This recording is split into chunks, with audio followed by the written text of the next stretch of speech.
Allison from Pivot Learning, and we're going to start our seminar. So it's around a project that Pivot Learning has been working on for over the last year, Rural Professional Learning Network.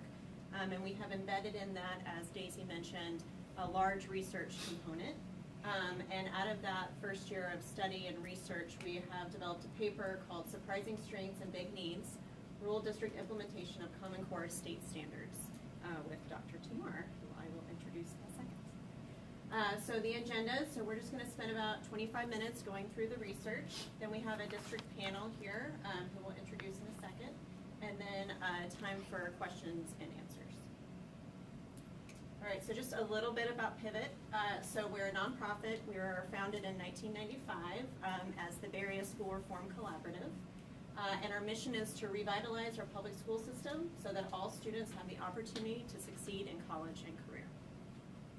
And then what do we do? So Pivot partners with education leaders at all levels of the system, and we provide knowledge, skills, and support proven to strengthen educational systems and transform teaching and learning. And then our work, so since 2011, we partnered with over 250 school districts, many of them small and rural, so we work throughout the state. And then through this work, we've recognized that rural districts don't have that same infrastructure that we've seen in the large urban districts, who we also work with. And then, of course, the economies of scale for implementation of Common Core specifically, and as the suburban and urban districts. And then this has led, of course, like I mentioned, to our project Rural Professional Learning Network and our research. All right, so Dr. Timar. So he's a professor emeritus at UC Davis School of Education, and his areas of expertise include education, finance, policy, and governance. And in addition to that, he is also the former director of UC Davis Center for Applied Policy in Education. And then he is also a contributor to PACE, and then he's also the lead researcher for this particular project. Dr. Timar. All right, so I'm going to hand it off to our CEO for Pivot, Arun Ramanathan. All right, good morning everybody, and thank you all for coming, and also thank our esteemed panelists and Dr. Timar.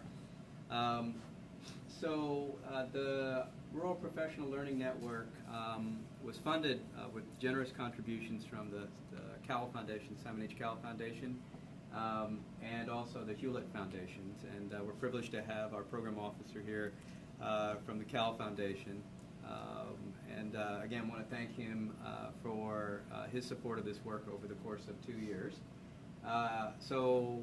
For many of you who know the Cowell Foundation, they have traditionally worked with a lot of rural school districts, particularly rural districts in Northern California, and so Ken spends a lot of his time driving around rural Northern California and other parts of California, many of which are areas that Pivot has been familiar with because of our work over the course of the last several years. So there's 2 goals of the project. There's actually 3 goals. The first goal is the goal that you are currently witnessing, which is some research on what is happening in rural school districts, rural and small school districts. As Daisy mentioned, they are often ignored, often pop up very little into policy speech in California. Lately, there appears to be some more expanding interest in rural over the last few weeks in particular. But for a while, there's not been much of an interest in what happens in rural California or actually in rural America. And so one of the big goals of this project was to expose a larger audience, particularly a larger policy audience, to the issues facing small and rural school districts. The second pieces of the project were around creating a virtual space, both in person and virtual opportunities to experience best practices in Common Core implementation, and to identify practices that might alleviate local capacity and statewide infrastructure issues, particularly those facing small and rural school districts. So there are 3 areas of focus: Common Core implementation, particularly the problems of practice facing smaller and rural school districts, developing goals and plans around these problems and practices, and disseminating best practices among a network of interconnected stakeholders. In the first year, And this is the fundamental purpose of this study, was to assess whether rural districts face unique challenges in standards implementation because of their location and size. A lot of interest has been focused on urban school districts, and particularly issues of concentrations of poverty and size on the other side of the equation, right? That's what happens when you get really big. Not so much attention in the other construct, what happens when you're small and more isolated. So that's a big part of this work. And these are the essential questions. And Dr. Timar helped establish these essential questions. But these are questions, while they also face a lot of districts in California, these are very specific questions around rural. Do capacity limitations regarding central office staffing, budget, and geography limit rural district capacity to provide comprehensive support for principals and teachers? Do rural districts have same access to the kinds of support services as your average district? Are rural districts limited by size and sparseness of services? And are the implementations and challenges of rural districts sufficiently different from those of suburban and urban districts to require special attention? And I think this is one of the key issues that we're hoping policymakers will, in the course of the next year, have a broader and more in-depth conversation over. We know it's definitely going to happen more broadly nationally. You can already start to hear some of those feelers and those conversations being put out. We had 9 participants in the first year, and in the first year of the study. They're all listed in your in the short research brief. The research brief itself is a summary of a larger paper that will be coming out with the collaboration of both PACE and Pivot, and we're close to finishing that up, and we're hoping it'll come out before the end of the year. And the methods required for these 9 districts, a quite significant amount of data collection. So we started with a Common Core State Standards Assessment. We were privileged to have all of these districts complete it, and to complete it down to the school level. A lot of their teachers filled it out. Took a tremendous amount of effort, but a huge amount of data emerged from that. We then did a technology assessment that assessed technological capacity in CCSS implementation. So these included surveys of teachers, district leaders, multiple staff members, and we also collected a good amount of data on finance and human resources. So we tried to collect together as much of a composite picture of what was going on with these districts as possible. In addition, there were multiple site visits during the course of this time, and Dr. Timar completed a literature review on the districts.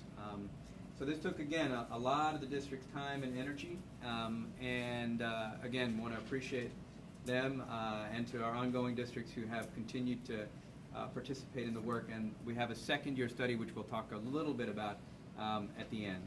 But right now I'm going to hand it over to Dr. Timar to talk about the findings. Thank you. Advance this thing, but Yes, sir.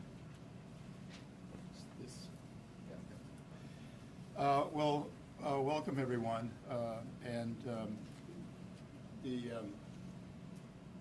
think this is a really interesting study, and for a long time I've thought about rural districts and wondered why there has never been more attention paid to them, since they're large in number and represent actually a large number of students, and somehow all the oxygen in California tends to get sucked up by the urban districts, and there's little space for rural districts. So I'm glad that there's attention being focused to that and looking at those problems. Now, as you know, we all know, the last 8 to 10 years have been years of tremendous change for schools in California. We've had, coming out of a very serious recession and financial difficulties, we moved into LCFF and then LCAP and then the Common Core State Standards. And while all of those things may be good, they are disruptive. And any change, good or bad, is disruptive. And they're meant to be disruptive. It's meant to, Common Core is meant to change the way schools have operated, the way they've delivered instruction. It's also, with LCAP, the way that the kind of discretion that local school districts have in terms of allocating resources and developing programs and so on. The difference is, what are the resources that school districts have to be able to deal with that kind of disruption? Because it's one thing to pull something apart, but then the other question is, you're supposed to put it back together, but do people know how to put it back together? I've often compared it to going out and buying a new car, and then the dealership says, we'll deliver it tomorrow. A truck pulls up and dumps all the parts in your driveway and say, here's your car. Put it together. And so a lot of districts, school people just don't know. They don't have the capacity, they don't have the knowledge to be able to know how to put these very complex, interrelated kinds of changes together, and especially into a coherent system of education. And that's really the heart of all of this, is how to build a coherent system. And to try to get away from the kind of fragmentation that we've seen over the last 30, 40 years. So let me talk about our findings. And first of all, what we found, which was kind of surprising, and that is that the districts in this study are quite stable in terms of their teachers, in terms of administrators. As you can see from this chart,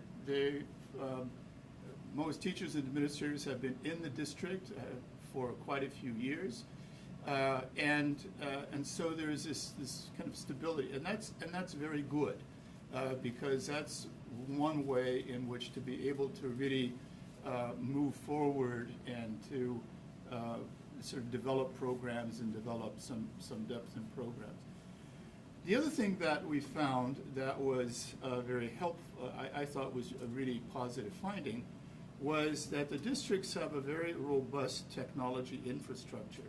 So in the absence of having other kind of support mechanisms available, they tended to rely on technology. And in our surveys, we found that 80% of the respondents indicated that they leverage technology on a regular basis to support continuous learning, blended learning, and provide support for special needs populations, and then also for assessment and professional development for staff.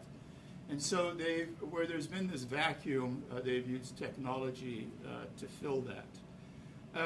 And of course, while as we know that there's always room for improvement, our research indicate that the state's efforts to improve infrastructure, particularly to support testing, has been largely successful in these districts. Where districts have had difficulty is in identifying high-quality instructional materials.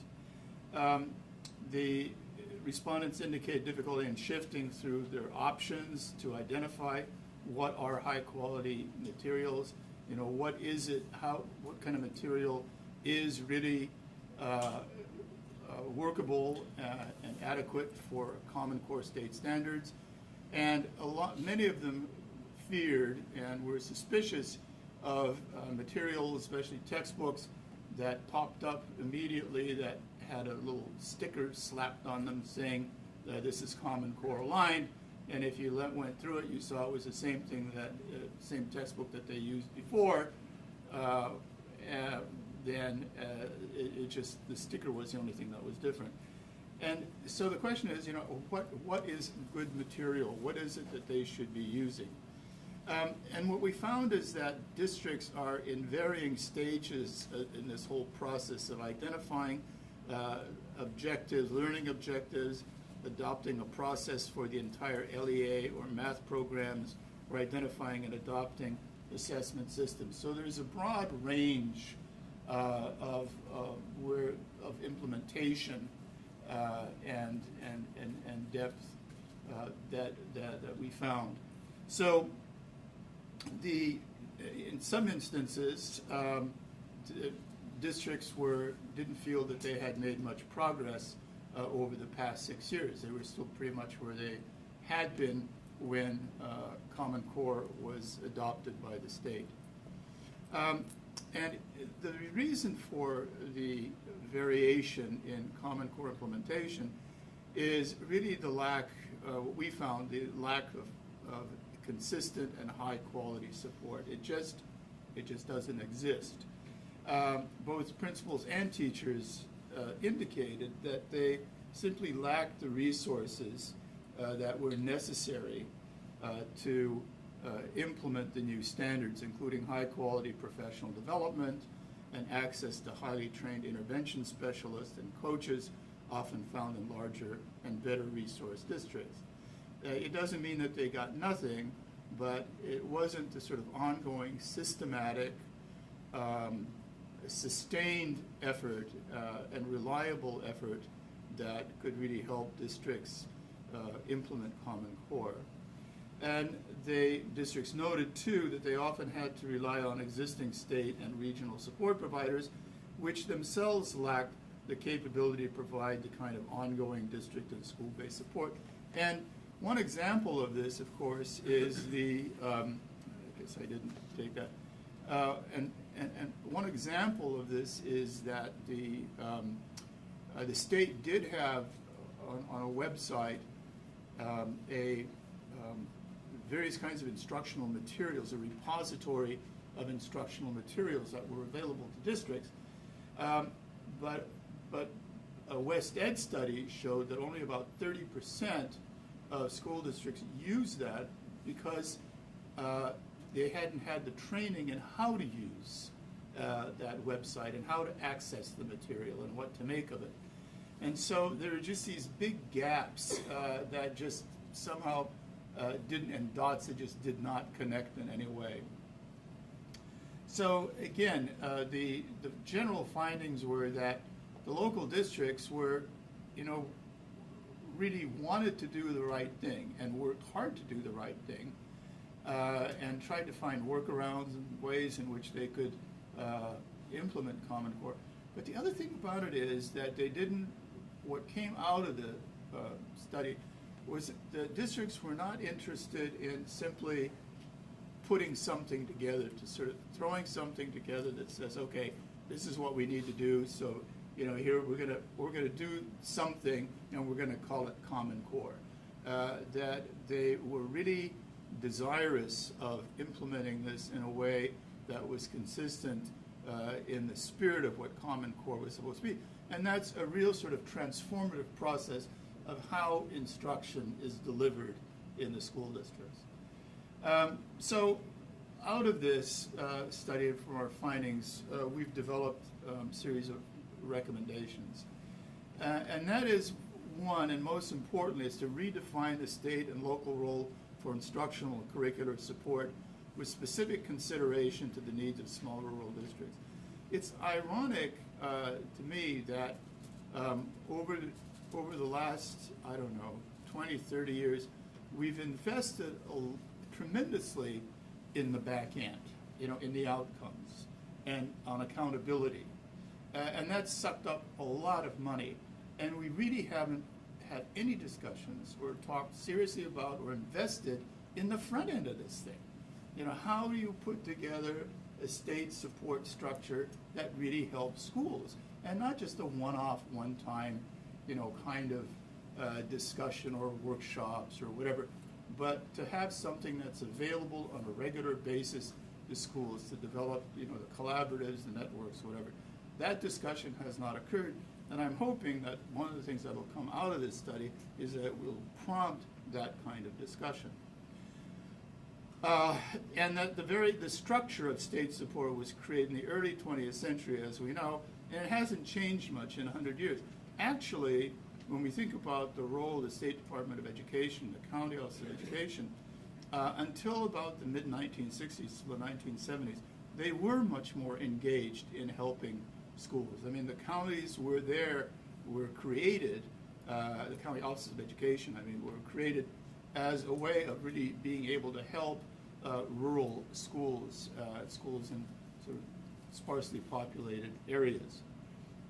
County offices, CDE, CCEE, and extramural non-provider or external non-providers, non-profit providers, should be united in comprehensive systems designed to provide rural districts with extra support that they need. So need to think carefully about how we can develop a system of bringing together the existing institutions or providers, some of the non-governmental agencies. I mean, there's Pivot, there's West Ed, there's a whole bunch of others who could be sources of expertise for all of these districts. And then, of course, there are digital resources which could and should be expanded, and they're available to isolated and or small rural districts. And vetted digital resources should give districts additional capacity for high-quality Common Core implementation. And there should be some way of ensuring that all levels of the system are pursuing an aligned and systematic approach to Common Core implementation based on a common definition of best practices and differentiated to the needs of small and rural districts.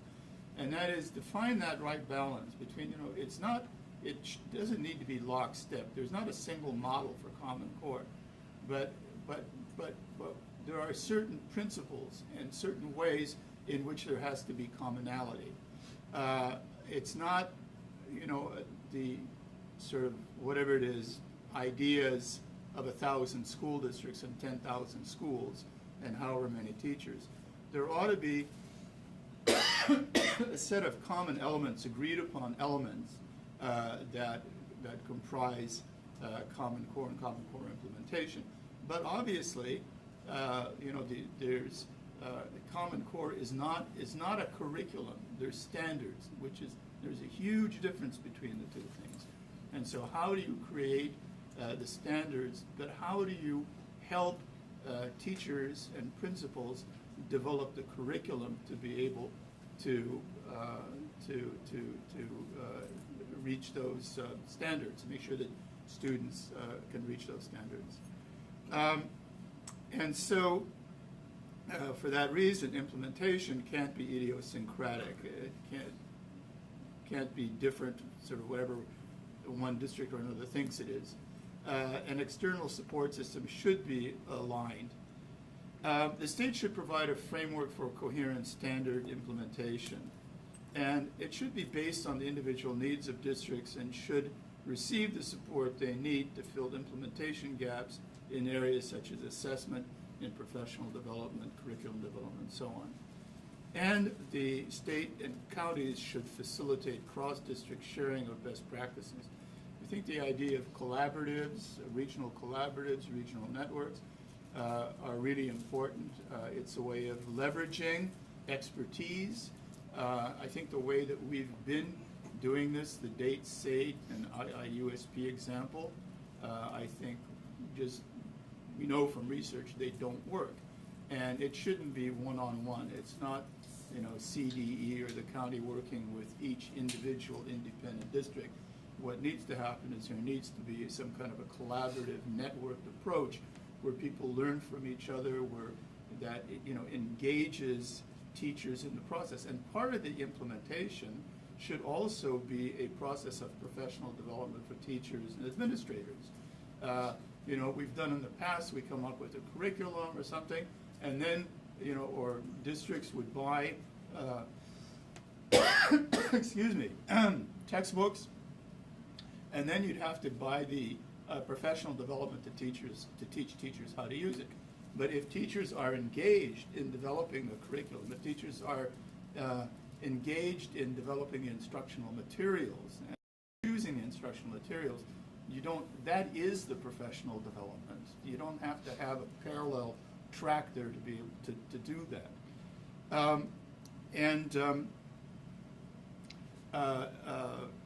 The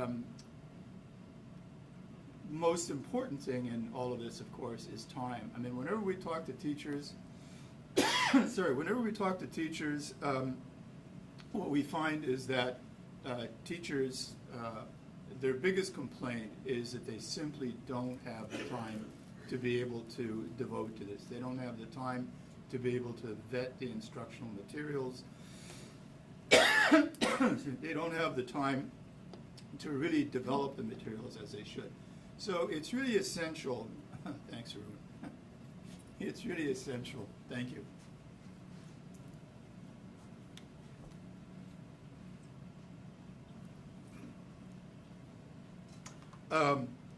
To find ways to find time for teachers working, especially I believe collaboratively, to be able to develop the materials to help implementation. And then finally, the state and county should incentivize alternative, innovative schedules and technology use that can support time, especially time for teachers. Then they should also provide ongoing resources to small and rural districts to support the teacher professional development and that is differentiated to teacher and student needs and is innovative in its delivery and is measured to ensure impact. Common Core Standards, professional development for teachers has been very inconsistent.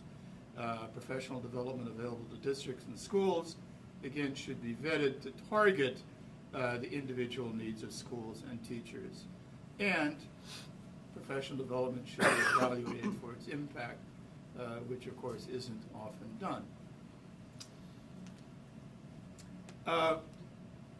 Let me say finally that this whole matter of developing some kind of a support system for districts is absolutely critical. And there's been some discussion about that, of how to provide an ongoing system that really helps districts, helps teachers. And there are several ways in which that can be accomplished.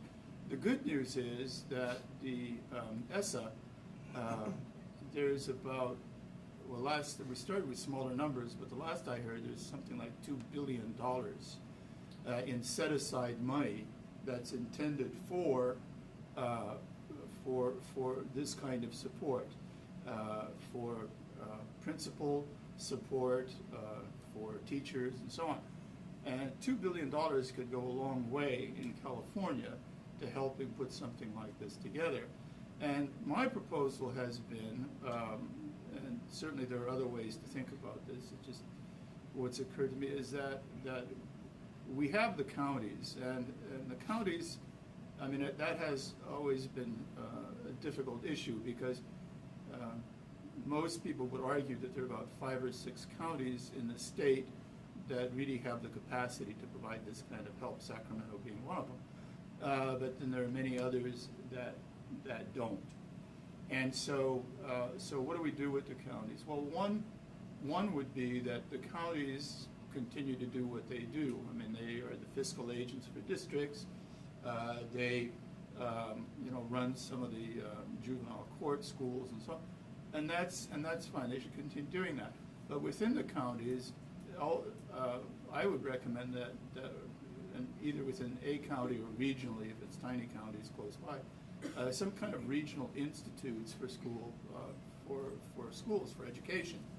And that these regional institutes be the providers, be the repository of all kinds of information, good information, and the people who work there are really, experienced, high-quality teachers, administrators, people who can really provide high-quality assistance and help, and also bring in expertise from the outside as necessary. For example, formative assessment. Just West Ed, for example, has several people who are nationally recognized experts in formative assessment, and so the knowledge is there, the expertise is there, but the question is, how do you bring that to these districts? And you don't bring it to them one by one, you bring it to them as a group. And so the whole idea of developing these collaboratives, I think, is really important, because then you leverage the resources that you have and you spread across more people. And then it has to be ongoing. It's not just one professional development session or workshop on formative assessment, let's say, or on some aspect of curriculum, but something that's ongoing. And the other is to have institutes for teachers and administrators extend the school year, maybe have a week at the beginning of the school year, at the end of the school year, or both, that focuses on these kinds of issues, so that teachers do have the time and do have the ability to participate in these kinds of discussions and really develop their own professional expertise and engage them in the process of education in a way in which they rarely engage, I think, today. So I'm going to stop with that. And then we'll open it up to general question and answers, and then also Q&A for our district panel. So on our district panel today, we have Tori England, who is the superintendent for Penn Valley Union Elementary School District in Nevada County. And then Mort Guyvetz, who is the superintendent for Willows Unified School District in Lynn County. Awesome, thank you for joining us. Thank you. So we have a few questions, and then like I said, we'll open it up to the room for questions for our panel, and then also questions for Dr. Timar and the research. So the first question, so based off of the findings that we've just discussed and from your experience as a rural superintendent, what has been your experience in implementing Common Core? What have been the key challenges, and then the kind of strengths that you feel like you've had in your districts? So in either one. I can start. Clearly, one of the things that we found out early on was, just like many aspects of educating students and working with the community and our parents, is communication was key. You have to know where Willows is, about 85 miles north of Sacramento, very rural, agricultural community. One in which, when you start talking about Common Core, early on when we started talking about Common Core, you know, they were really bringing back information, and I'm no Glenn Beck, you know, fans out there, I hope, but I mean, that would come back and filter back in my office about Common Core being something that was driven by the federal government. This is what you have to teach, when you have to teach it, these are materials you use, and so that was filtering throughout our community. So one of the things, and I appreciate what Dr. Timar said, was one of the things we had to do early on is we had to communicate with parents, communicate with the community, communicate with our local newspapers to say, this is what Common Core is, this is what it isn't, and get everybody on board. Because, and I'm kind of reminded of a story of a parent came in to me one time and said, Dr. Guyvet, I have to talk to you about Common Core. So already I'm, okay, well, here we go. What am I loading up for here on this one? But isolated a problem that she was working with a third grader on, which said, you know, Sally is baking a cake, we had so much flour, so much salt, so much baking soda and everything else, and then what's the square footage of the counter that they're, you know, baking this, you know, or adding these mixtures on and things like that. And I said, well, first of all, that's probably not the problem, but let's talk about, you know, what could have been the problem, and the problem basically might be just knowledge of Common Core and those types of problems, and getting in touch with the teachers. And so we developed a system by which our teachers are now sending sample problems, especially in math, home with the students, so the parents can become a little more knowledgeable and a little more aware of what's happening in the classroom. So that communication piece was huge for us, and I just want to, you know, stress that, you know, that is probably, at least in my small rural community, probably the most important piece that we had to try to acknowledge and try to work through very, very early on. So for us, Penn Valley is located in Nevada County. It's on Highway 20 if you go from Roseville up Highway 49 to Grass Valley, Nevada City, and then you hang a left and you head down into this little valley. You wouldn't even know it existed, actually, as you head down towards Yuba City. And it's this little tiny town with not even a stoplight in the town. And it's far removed from the other districts in our county. And Nevada County is a very interesting place. It's very heavy with charter schools.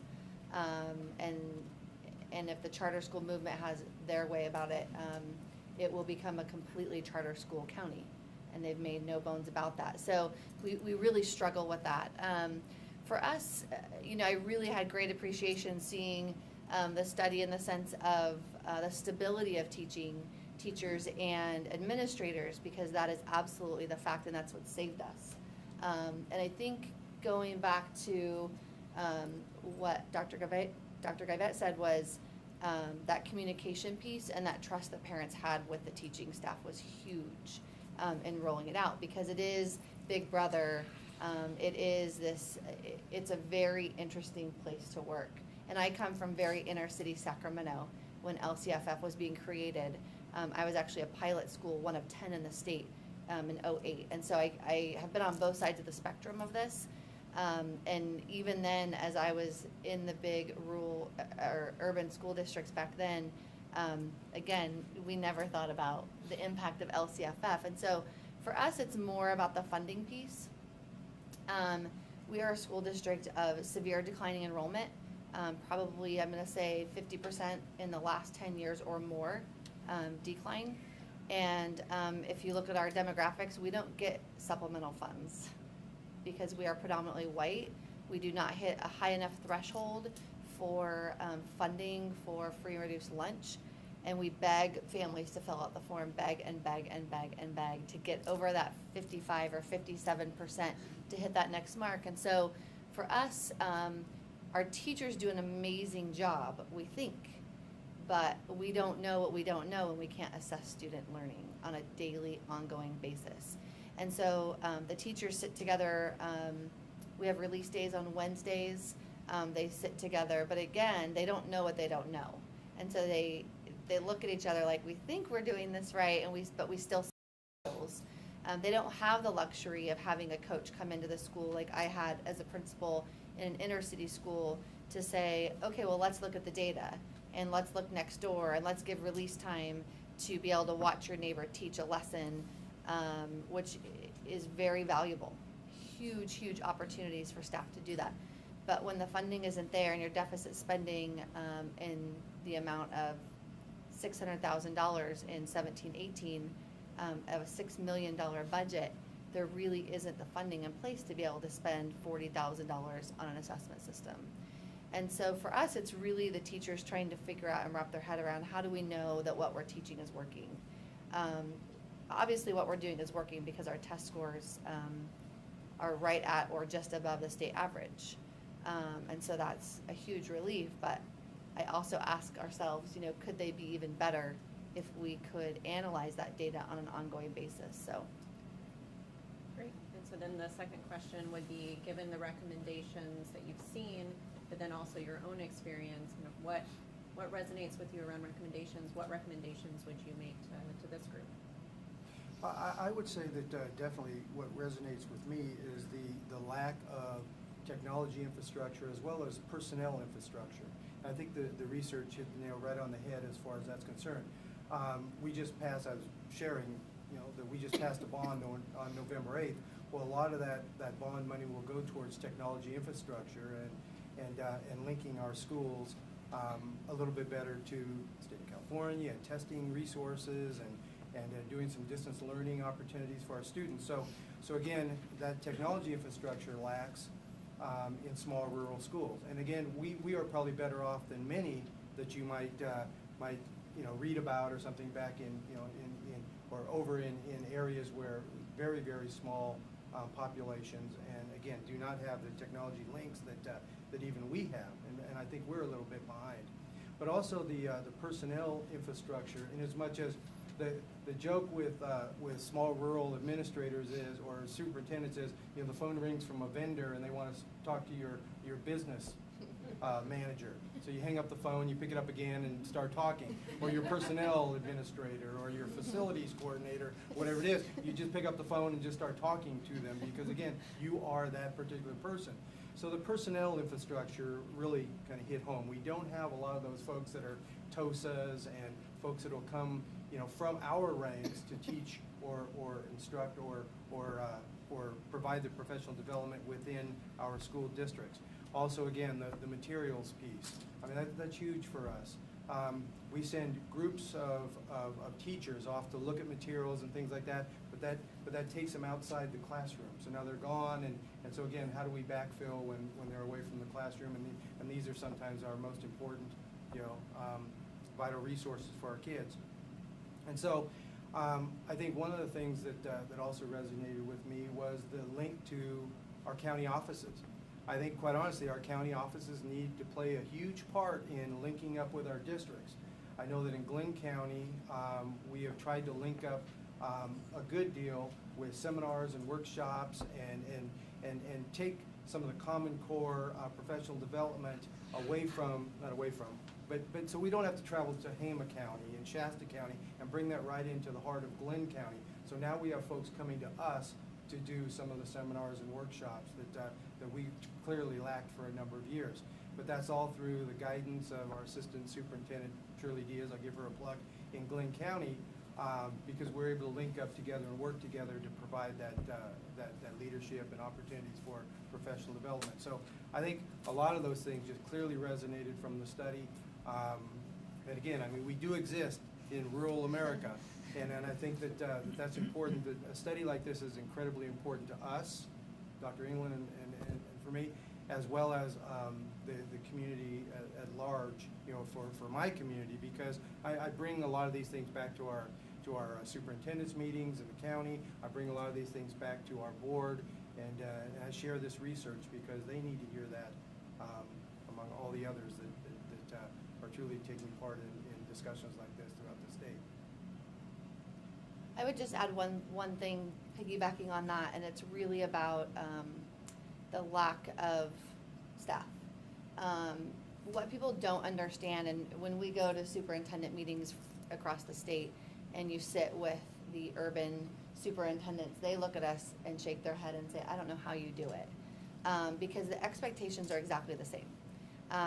The things that we have to do on a daily basis and report to and accountable for, and all those things about educating kids and keeping our system up and running is no different than a superintendent or the leadership who sits at a large school district or even a medium-sized school district. Really the biggest difference, like he said, is that you put the phone on hold and then you pick it back up again because you are that person. You are the only person in some cases, or you have staff that are stretched so thin that there comes a point in time where you just can't ask them to do one more thing. In my district, we have every principal wears dual hats. So I have a principal at our highest need school where she is also the director of special education. So she juggles both of those. It's the most insane job ever. I can't even believe I asked her to do it. And fortunately, she loves me, thankfully.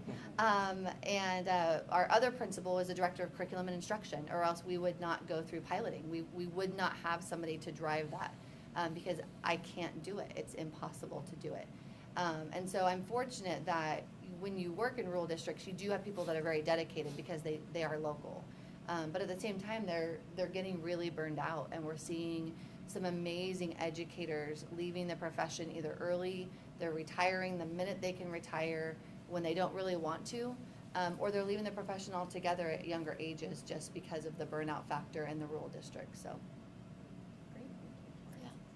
Okay, so I just want to open it up to the room for members of the panel here, or Dr. Timar.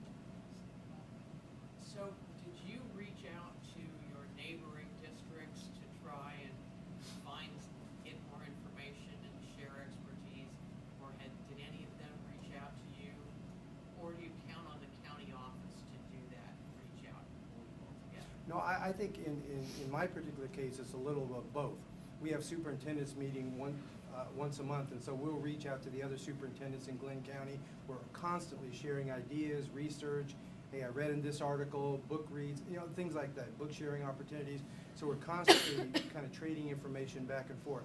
The one thing that we did not have early on was that link to the county office to where they would supply, that needed professional development. And hey, they had people, under their umbrella, so to speak, that could do a lot of the research, could pull those pieces of information down from CDE, could actually do a lot of the research and bring those back to the meeting. So we really became more, we were dependent a little bit on the county office, but in Glenn County, we were more dependent upon them to bring information back, because it's not as if we don't have the expertise to pull that information together. It's just time. That's what it is. I mean, you know, and when people will say, well, all you have to do is get on CD and you pull this down, or you do this and pull this Right. website, you know, just Google Common Core, well, you know, that would be easy. We can do all of that. It's just having the time to do it. So again, I really want to stress the fact that that county offices should play a huge part in disseminating information and working together with the other districts within the county in order to make things more successful.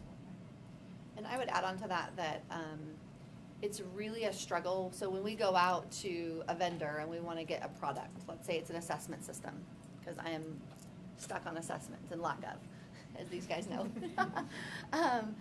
When we go out to those vendors, they don't allow us, they really milk the system, honestly. And so what happens is the more licenses you buy for students, the cheaper rate you get. And they don't allow us to buy that through our county office. And if they did, you know, purchasing for an entire county like Nevada County would be so much more cost effective, where then, yeah, maybe we could pull our dollars together and share services. That's not allowed because the companies see it as a way that they are going to lose money, obviously. And we've made that attempt. We actually even made that attempt somewhat through Pivot last year, which I found to be very interesting, that we couldn't even make that happen when Pivot was like our platform. And everybody kind of went, well, that's interesting. And so when you have site licenses that are that expensive and you can't resource your dollars together in the rural districts, and you have urban districts that are paying a quarter of what we are expected to pay with smaller budgets, it just doesn't make sense at the bottom line. And so it's really a struggle. And so we find ways to make it work, but like you said, you just don't have the time. About the time you think, okay, today's the day I'm going to sit down and look at an email that I got from one of the gentlemen from PACE that I'm working with, some crisis happens, and it's an HR matter that is significant that I can't not deal with at this moment. I have to deal with it legally. And I'm on the phone with an attorney, and I'm calling the employee, and the next thing I know, it's 5 o'clock, and I'm over it.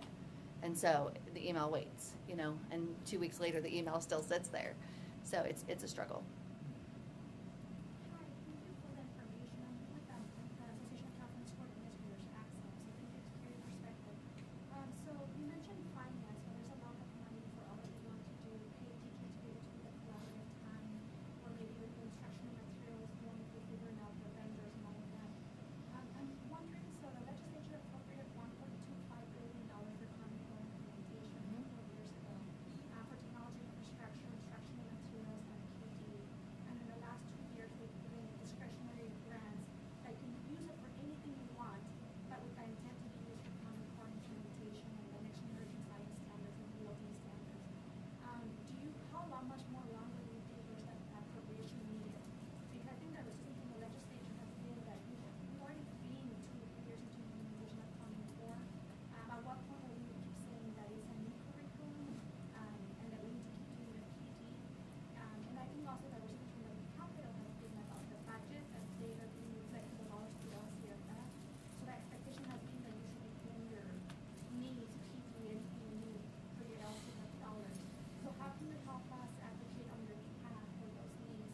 If they're saying we're giving you more flexible dollars and you already got allocations for the last couple of years, what else can you tell us that we can help you? So I think that's one of the biggest misconceptions that people have, especially policymakers, is that professional development is never ending. As educators, we are lifelong learners. And if we aren't constantly evaluating our teaching practices in our classrooms and evaluating student needs, then we'll continue to get what we've always gotten. And so, yes, those dollars have been a huge help. They're really the only reason that in our district, that implementation has gone as efficiently as it has. But again, with the rising costs of just costs for staff in general, getting release time, getting subs, those types of things, as costs go up, dollars eventually dwindle, obviously. And so without that support, we would not be able to have that time out of the classroom to make that happen. And so I think when everyone thinks, oh, well, it's no longer new, you're right, it's not new, but that doesn't mean that we still stop learning. It doesn't mean we still, we just say, okay, now we have it. Because I don't think we ever totally have it. I think when we have that mindset is when we get in a rut, and teaching and learning stops moving forward and progressing. I would agree with that, with what Dr. England said. And again, I mean, when do we not need Prop $55? When does that all end? You know, again, I mean, we continue to have needs. I appreciate the fact that professional development, she says, professional development is ongoing. I absolutely believe that, and we can certainly talk about that for a good deal of time. But again, we are using those dollars wisely. For the first time, we're able to hire a coach that will help our math program at the high school, especially at the high school. For the first time, we're able to free up some internal coaches throughout K-12, our K-12 district, to work one-on-one with teachers that could be struggling or want to improve.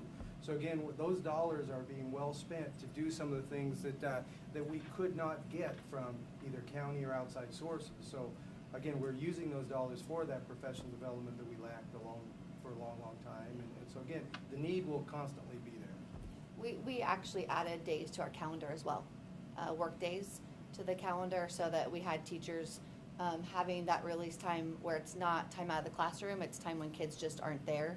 And it's very expensive to do that. It's very, people do not understand the rising costs of how much it costs us, and even a small district like ours, to pay teachers outside of the classroom on their yearly calendar.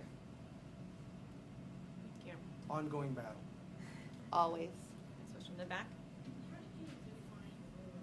Because, the state looks at small, at large, medium, small districts based on, BE, but you become rural, and when we talk, usually when we talk about rural, we talk about rural schools at the federal level. So how in your study did you define rural? Sure. Or Arun. I think Arun. Yeah, so, one of the things about the federal definition is it's kind of constraining. And so what we were looking for is basically small districts along with, some level of ruralness, right? So,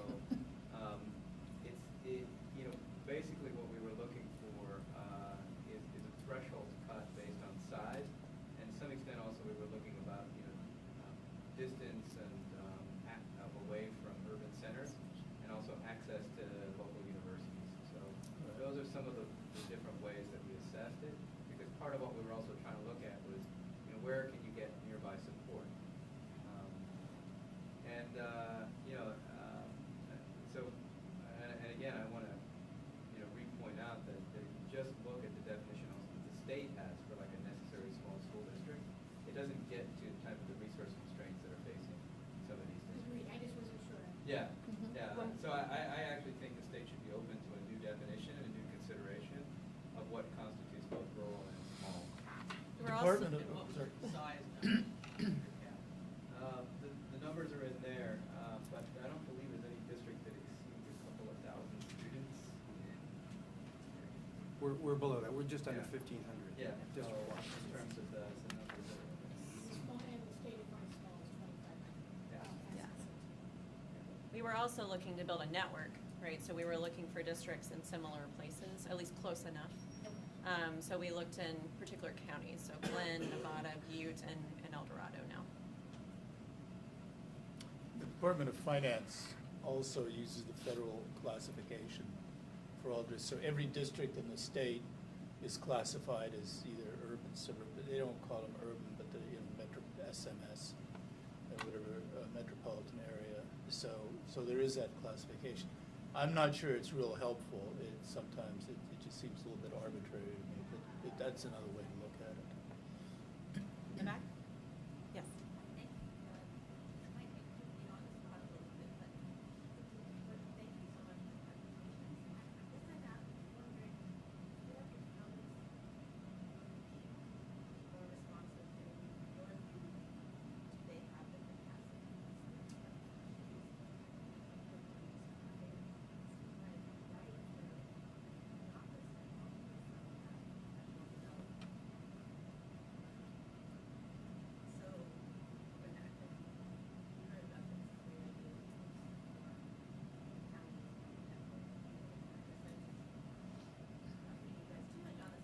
Okay.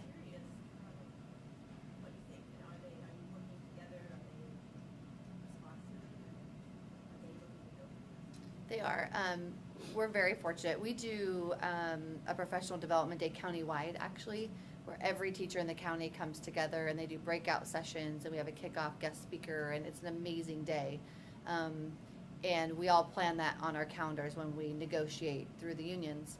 We're very fortunate that we do have those resources to tap into. There's an assistant superintendent who's fantastic, a coordinator who's fantastic. There are some coaches as well. But I think their resources are also lacking. They don't have the layers either at their county office. Nevada County is a huge, huge region. When you look at land space, and it educates quite a few students from our state. However, they don't have the layers either that the larger school districts.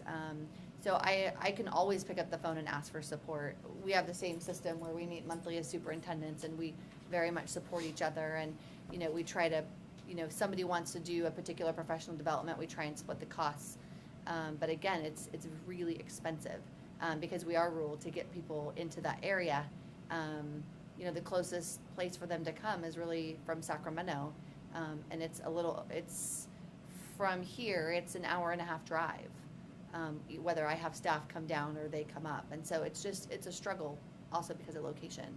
But the county offices are very supportive. But I think it's important to remember that what you're asking counties to do, what we're suggesting counties do, is not their job, or hasn't been their job, Right. For decades. And as there was this kind of role shift beginning in the 1960s for counties, they do certain things, and the things they do pretty well, most of them. But as I say, there are only a handful of counties in the state that really have maintained this kind of capacity and have the depth to be able to provide curriculum support, professional development, and all these kinds of things that are necessary. And so, but the others don't. So, and again, through no fault of their own. The same thing is true with the California Department of Education. A lot of the people in the California Department of Education are not even educators. It's not as though you brought in all these educational experts or experienced, teachers. As Bill Honig likes to point out, when he was superintendent and he was really trying to build up the whole curriculum, at that time in this Department of Education, there were 3 math specialists for 1,000 districts and 10,000 schools. Well, today, there are 0. And so the department doesn't have the capacity, they don't have the people. And so in a way, it means this kind of institutional redesign. And, we just haven't had the stomach or the interest to do that. And that's why, one of my suggestions has been to bring together, or to go to some of the foundations and say, look, let's have a full-day conference of some kind of people who are interested and want to talk about this, of what a support system would look like, a regional supports, state level, but regionally located, would look like. And which I think would be useful, and maybe develop some position papers and talk about different plans, different ways of thinking about this. But it would be nice to find a way to initiate that conversation, because right now it hasn't happened, and I don't know exactly how to kickstart that. Just comment a little bit on counties. I'm not, in Glenn County, I'm not going to sit here and say that Glenn County offers no support, because that is absolutely false. Here's what we need to know is, and I had a different experience than Dr. England had. We wanted to do a distance learning program, so we contacted a vendor, and in order to get the numbers sufficient to get that price break, if you will, we linked up with the county, and so throughout the county we have this software program where we're able to provide distance learning opportunities for our kids. So there was safety in numbers. The other piece is, and I'll give Capital Advisors a plug back there as well, that with Capital Advisors, it's through our county that we're able to take advantage of Capital Advisors and some workshops and lectures and things like that come into our county or go into Butte County just across the river. With that link, that we were able to supply a lot of professional development, especially for administration and board members and folks that can truly benefit from the information that Capital Advisors can can supply to us. So again, I mean, there are links to the county. I'm not saying that we don't have a link. I would just like to maintain that or strengthen it. That's what I'd like to do. Yes. Carrying it from California School Boards Association, you mentioned communications, getting the word out. What kind of resources can the various associations provide you to help you do this better? Well, I think some information can clearly, and it continues to come into our superintendent's offices. I mean, there are emails and messages and symposiums and invitations to go to different trainings and workshops. I think that can certainly help us out a great deal. The other piece is, and what we found in Willows, is the link to our local newspapers. Our local newspaper tends to be the source of information for much of our community members. So maybe what I need to do is do a better job when I receive that information from you. I can relay that a little bit more often to our local newspapers. I think that communication piece to our local community is huge for us, and certainly linked us a little bit better to a successful opportunity to bring out Common Core and the issues related to Common Core in some people's minds within our community. Any final questions? Yes.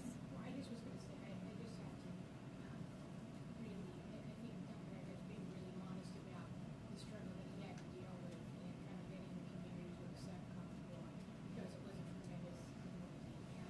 And the fact that the populations he's serving and the students and getting them on board behind that fellow was just amazing.